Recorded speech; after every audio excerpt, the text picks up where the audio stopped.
Hi viewers, எந்தெந்த நேரங்களில் விளக்கேற்றி சுவாமி முன்னாடி வழிபாடு செய்யணும்னு நம்ம ஆன்மீக பெரியவங்க சில தகவல்களை சொல்கிறாங்க. இப்போ நான் அதை உங்களுக்கு சொல்கிறேங்க.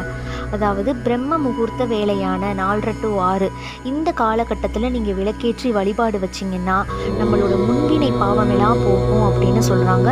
இன்னமுமே அதிகாலை பொழுதில் 4 to 4:30 இந்த மணி அளவில் இந்த காலகட்டத்தில் நீங்கள் விளக்கேற்றி வழிபாடு வச்சிங்கன்னா இன்னமுமே ரொம்ப ரொம்ப சிறப்பு அப்படின்னு சொல்கிறாங்க. நீங்கள் விளக்கேற்றி முடிஞ்சதுக்கப்புறம் கொஞ்சம் நேரம், ஒரு அரை மணி நேரம், அதுக்கப்புறம் குளிர் வச்சுட்டு நீங்கள் உறங்க போகலாம் அப்படின்னு சொல்கிறாங்கங்க.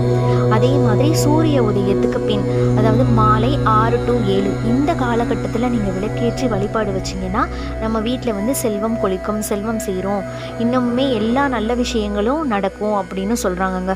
விளக்கேற்றும் போது மனதை ஒருநிலைப்படுத்தி சுவாமி முன்னாடி பிரார்த்தனை வச்சு கும்பிடணுங்க. விளக்கை வந்து குளிர்விக்கும் போது மலர்களால் குளிர்விக்கணும் அப்படின்னு சொல்கிறாங்க.